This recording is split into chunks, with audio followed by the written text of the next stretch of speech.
یہاں پہ ایک اعتراض، ایک سوال اٹھتا ہے کہ بعثت انبیاء کا مبعوث ہونا یہ ایک رحمت ہے، ہدایت کا رستہ ہے، تو اگر بعثت انبیاء رحمت ہے، ہدایت ہے، تو بعثت انبیاء کو روک کیوں دیا گیا؟ یہ رکی کیوں ہے؟ انبیاء پھر مبعوث کیوں نہ ہوتے رہے؟ باب نبوت کو بند کیوں کیا گیا ہے؟ اگر یہ رحمت ہے تو یہ دروازہ پھر بند کیوں ہوا؟ اس کی وجہ کیا ہے؟ یہ اہتمام ختم کیوں ہوا؟ تو باب نبوت کا بند ہو جانا اس کا مطلب سلب نبوت نہیں ہے، یعنی نبوت کا ختم ہو جانا نہیں ہے کہ نبوت ختم ہو گئی۔ باب نبوت کے بند ہونے کا معنی ہے کہ دیگر انبیاء کا آنا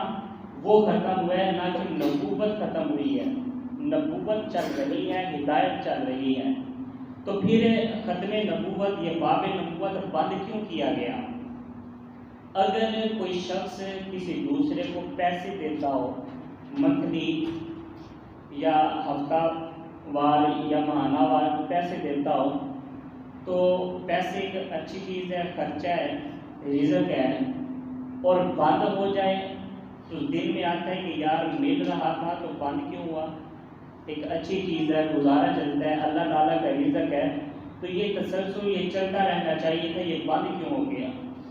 یہ ہے ایک انسان کی دوسرے انسان کو مدد کرنا، اسے ایک چیز عطا کرنا۔ انسان کوئی چیز کسی کو عطا کرتا ہے تو اس کے اندر کیا ہے کہ وہ کسی بھی وقت ختم ہو سکتی ہے، وہ عارضی ہے، دائمی نہیں ہوتی۔ اللہ تعالیٰ نے جو نبوت عطا کی ہے تو نبوت کا عطا کرنا یہ عارضی نہیں ہوتا، یہ دائمی ہوتا ہے۔ جس شخص کو، جس ذات کو اللہ تعالیٰ نے اپنا نبی بنایا ہے تو یہ کبھی نہیں ہو سکتا کہ آج وہ اللہ کا نبی ہے تو کل کو نہ ہوگا۔ ایسے بھی افراد، ایسے بھی شخص جنہیں اللہ تعالیٰ کا قرب ملا تھا لیکن بعض غفلتوں کی وجہ سے وہ لوگ گمراہ ہو گئے۔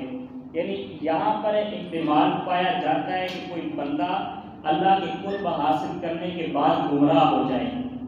یہاں پایا جاتا ہے۔ لیکن اللہ کا نبی جب اللہ کا نبی ہے تو کبھی ایسا وقت نہیں آئے گا کہ وہ اللہ کا نبی نہ ہو۔ تو باب نبوت کو بند اس وجہ سے کیا گیا کہ اللہ تعالیٰ نے آدم علیہ السلام کو نبوت عطا کی، نبی بنایا۔ نبی ہوتا کون ہے؟ نبوت کی تعریفات میں سے ایک تعریف یہ ہے کہ نبی وہ ہوتا ہے جو اللہ تعالیٰ سے کلام کرتا ہے اور اللہ تعالیٰ اس سے کلام کرتا ہے، اس شخص کو نبی کہا جاتا ہے۔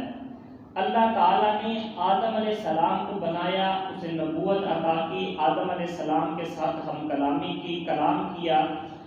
اللہ نے آدم علیہ السلام کے ساتھ کیا، آدم علیہ السلام نے اللہ تعالیٰ کے ساتھ کیا۔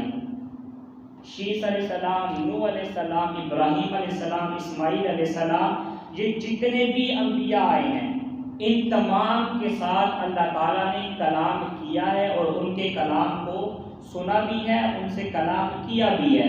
حتیٰ کہ عیسیٰ علیہ السلام تک اللہ تعالیٰ کا یہ کلام جاری رہا۔ لیکن جب اللہ تعالیٰ نے اپنے محبوب کو بنایا، اپنے محبوب کو مبعوث فرمایا، بعثت کی، اور اس کے بعد اللہ تعالیٰ نے جب اپنے محبوب سے ہم کلامی کی، معراج کی رات جب اپنے محبوب کو اپنے پاس بلایا، ہم کلامی کی، تو وہ مزہ، وہ لطف، وہ ہم کلامی کا ذوق، وہ ملاقات، وہ دوستی، وہ محبت اس قدر حسین تھی کہ اللہ تعالیٰ نے ما کان محمد ابا احد من رجالکم ولکن رسول اللہ وخاتم النبیین، اللہ تعالیٰ نے فرمایا کہ اے میرے محبوب، میں نے آدم علیہ السلام سے کلام کیا ہے، میں نے ابراہیم علیہ السلام سے کلام کیا ہے، اسماعیل علیہ السلام سے کلام کیا ہے، نوح علیہ السلام سے کلام کیا ہے، دانیال علیہ السلام سے کلام کیا ہے، موسیٰ و عیسیٰ کے ساتھ کلام کیا ہے، تمام کو نبوت عطا کی، تمام سے کلام کیا، میں ان سے کرتا رہا ہوں، وہ مجھ سے کرتے رہے ہیں، لیکن میرے محبوب اب میں نے تم سے کلام کیا ہے، اب جب تم سے کلام کر لیا ہے تو نبی کریم صلی اللہ علیہ وآلہ وسلم کا حسن نبی کریم صلی اللہ علیہ وآلہ وسلم کا جمال اور نبی کریم صلی اللہ علیہ وآلہ وسلم کا کلام، یہ تینوں چیزیں اللہ تعالیٰ کو اتنی پسند آئی کہ اللہ تعالیٰ نے نبوت کا جو دستور تھا، نبوت کا جو تسلسل تھا، جو باب نبوت تھا، اسے بند کر دیا اور فرمایا کہ تجھ سے کلام کرنے سے جو مجھے ذوق ملا ہے وہ خدا جو ذوق سے پاک ہے، اس نے فرمایا کہ تیرے بعد جی چاہتا ہی نہیں ہے کہ میں کسی اور کے ساتھ کلام کروں، میں کسی اور کو اپنے پاس بلاؤں، میں کسی اور کو اپنا محبوب کہوں، میں کسی اور کو حسین کہوں، میں بددعا کہوں گا تو تجھے کہوں گا، واللیل کہوں گا تو تجھے کہوں گا، والشمس کہوں گا تو تجھے کہوں گا، ما رمیت کہوں گا تو تجھے کہوں گا، ید اللہ فوق ایدیہم کہوں گا تو تجھے کہوں گا، تیرے بعد اب کوئی نبی نہیں آئے گا، اے محبوب میں تجھ پر نبوت کے تمام دروازوں کو بند کرتا ہوں، تیرے بعد اب کوئی نبی نہیں آئے گا۔ اتنے حسین، اتنا جمال، حسین ایسے، محجبی ایسے، دل نشی ایسے کہ ان کو دیکھ کر یوسف بھی محشر پہ بشکل پیر کنعانی زلیخا بن کے نکلیں گے۔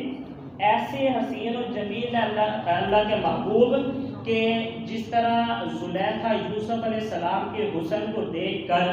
یوسف علیہ السلام کی دیوانی ہو کے رہ گئی تھی، حالانکہ جتنا حسن یوسف علیہ السلام کا تھا اس دور کے اندر کسی بھی مرد کا، کسی عورت کا، کائنات میں کوئی انسان ایسا نہ تھا جو ان سے زیادہ حسین ہو۔ تو یہاں شاعر نے یہ نہیں کہا کہ کوئی بھی حسین بندہ آپ کو دیکھے زلیخا بن جائے گا، فرمایا نہیں، یوسف علیہ السلام بھی جب محشر کے اندر رسول اللہ اپنے 70,000 پردوں کو اٹھا کر جب محشر میں آئیں گے تو جیسے زلیخا یوسف علیہ السلام کی دیوانی ہو گئی تھی، ایسے یوسف علیہ السلام نبی کریم صلی اللہ علیہ وآلہ وسلم کے دیوانے ہو کر ان کے پیچھے پیچھے چلیں گے۔